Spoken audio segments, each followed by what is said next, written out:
Ms. Coster, who was up here a few minutes ago, Mr. McLeod, fellow candidates, ladies and gentlemen. The highways throughout the riding of Lunenburg West are in deplorable shape. Not only is this an issue for motorists, but it's nearly impossible for snowplow operators, school buses, and tourists.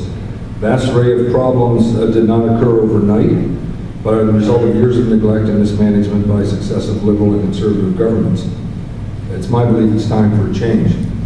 Under Darrell Dexter's genuine leadership, the NDP will develop a 5-year paving plan, which identifies major components of capital investment in roads and highways, so the public and private builders will know what work is being done and when.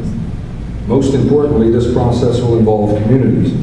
It will involve you.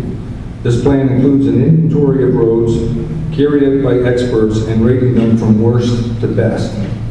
Then the task of repair and reconstruction would begin, thus depoliticizing the process.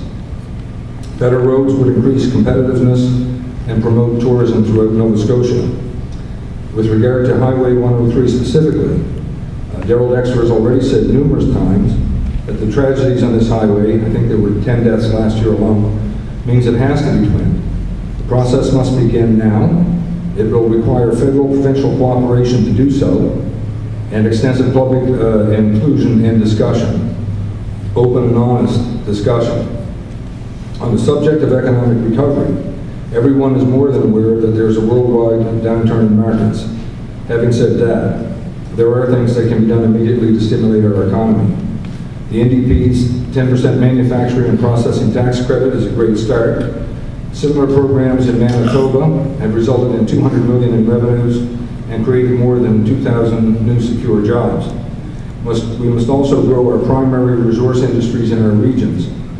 As an example, the NDP have a 10-year strategy to help and support farmers to improve competitiveness and profitability so that beef, dairy, vegetable, and poultry producers don't go the way of the pork producers.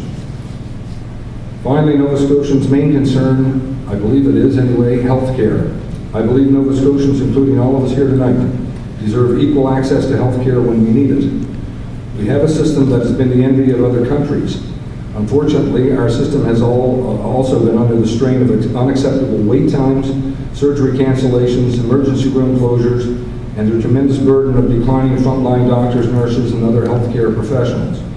Streamlining the paperwork burden for doctors, hiring more nurse practitioners, opening new hospital beds, and establishing targets for acute and chronic disease reduction are just a few ways to address the pressures in our healthcare system. The crisis in healthcare doesn't require billions of dollars. It takes genuine leadership, some good common sense, and a focus on solving the problems that are a major concern for Nova Scotian families.